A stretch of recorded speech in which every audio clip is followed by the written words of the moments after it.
சென்னையில் நடைபெறவுள்ள கார் பந்தயத்திற்கு எதிரான மனுவை அவசர வழக்காக விசாரிக்க உச்சநீதிமன்றம் மறுப்பு தெரிவித்திருக்கிறது. விவரங்களை வழங்க இணைகிறார் செய்தியாளர் வெங்கடேசன். வணக்கம் வெங்கடேசன், இந்த வழக்கினுடைய பின்னணி மற்றும் விவரங்கள் என்ன? வணக்கம். சென்னையில் ஃபார்முலா 4 ரேஸ் கார் பந்தயம் வரும் 31 செப்டம்பர் 1 ஆகிய தேதிகளில் நடத்த திட்டமிடப்பட்டுள்ளது. ஏற்கனவே இந்த விவகாரம் தொடர்பாக சென்னை உயர்நீதிமன்றம் விசாரித்து பல்வேறு நிபந்தனைகளை விதித்துள்ளது. அதில் பொதுமக்களின் பாதுகாப்பை உறுதி செய்ய வேண்டும் என்றும், ராஜீவ்காந்தி அரசு மருத்துவமனையில் உள்ள நோயாளிகளுக்கு இடையூறு ஏற்படவில்லை என்பதை உறுதி செய்ய தேவையான நடவடிக்கைகளை எடுக்க வேண்டும் என்றும், வாகனத்தின் ஒலியை கட்டுப்படுத்துவதற்கு தேவையான கருவிகளை பொருத்த வேண்டும் என தீர்ப்பில் தெரிவிக்கப்பட்டது. மேலும் பந்தயத்துக்கான அரசு செலவிட்ட 42 கோடி ரூபாயை பந்தயம் நடத்தும் ரேசிங் ப்ரமோஷன் பிரைவேட் லிமிடெட் என்ற நிறுவனம் அரசுக்கு பந்தயம் நடத்தும் முன்னர் திருப்பி அளிக்க வேண்டும் என்றும், அடுத்த ஆண்டு நடைபெறும் கார் பந்தயத்திற்கான 15 கோடி ரூபாயை கார் பந்தயம் நடத்தும் நிறுவனம் முன்னரே டெபாசிட் செய்வதை தமிழ்நாடு அரசு உறுதி செய்ய வேண்டும் என்ற நிபந்தனைகளையும் விதித்திருந்தனர்.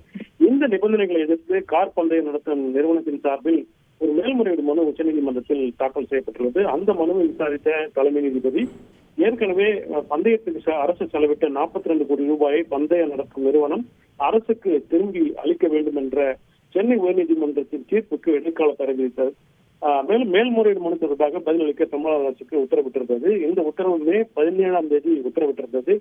இந்நிலையில் தான் அதிமுக சார்பில் வழக்குரைஞரும் டிஎன்பிசி முன்னாள் உறுப்பினருமான ஏவி பாலுசாமி சார்பில் ஒரு மனு என்பது உச்சநீதிமன்றத்தில் தாக்கல் செய்யப்பட்டது. அதில் நிபந்தனைகளுடன் அனுமதி அளித்து சென்னை உயர்நீதிமன்றம் கடந்த பிப்ரவரி 19ஆம் தேதி பிறப்பித்த உத்தரவை எதிர்த்து மேல்முறையீடு மனுவை ஏற்கனவே உச்சநீதிமன்றம் விசாரித்து அந்த நிபந்தனைக்கு இடைக்கால தடை விதித்துள்ளது. மேலும் நிலைமை இவ்வாறு இருக்க கார் பந்தயம் தொடர்பான நிகழ்வுகள் ஆகஸ்ட் 30ஆம் தேதி தொடங்கி செப்டம்பர் 1ஆம் தேதி வரை நடைபெறும் என ஊடகங்கள் அறிவித்துள்ளன.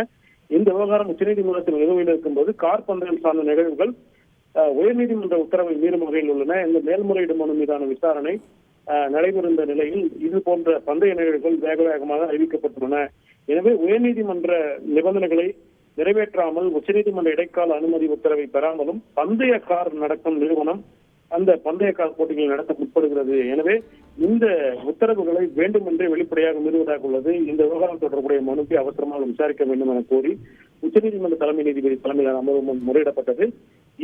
அப்போது தலைமை நீதிபதி கார் பந்தயத்திற்கு தடை விதித்து உத்தரவிட வேண்டுமா என கேள்வி எழுப்பி இந்த விவகாரம் அவசரமாக விசாரிக்க வேண்டியதில்லை என தெரிவித்து செப்டம்பர் 2ஆம் தேதி விசாரணைக்கு எடுத்துக்கொள்வதாக தெரிவித்துள்ளார். நன்றி வெங்கடேசன், உங்களுடைய தகவல்களுக்கு. செய்திகளை உடனுக்குடன் தெரிந்து கொள்ள உடனே சப்ஸ்கிரைப் பண்ணுங்க.